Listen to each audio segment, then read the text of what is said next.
So disruption of traditional consulting models is really, going to be where this stuff is going. Big consulting firms historically thrived on providing proprietary frameworks and industry expertise. However, as clients adopt powerful AI tools, they are increasingly able to generate insights internally, eroding the need for traditional consulting services.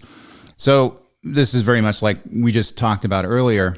So in other words, they're going to find the AI services more convenient and more available and definitely more cheaper to use. And that's going to be, I think, the death knell for many of these organizations and these consulting firms. Certainly if you're doing something like auditing and you're doing something like business analytics and things like that, where much of what you do is not necessarily complex business processes, and they can be audited because they can be automated. Obviously, you need a great deal of expertise, and that's why we have CPAs and attorneys and things like that.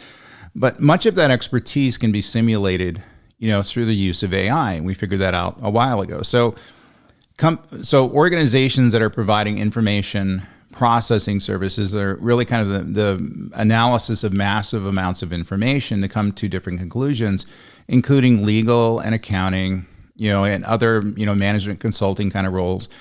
It's going to be better done with AI. Not only going to get better results, but it's going to be much cheaper. And I think that we also don't have to deal with the differences in quality of services depending on who the consulting firms send us. Sometimes they send you, very talented people with lots of expertise to do an amazing job, and sometimes you don't get the best and the brightest.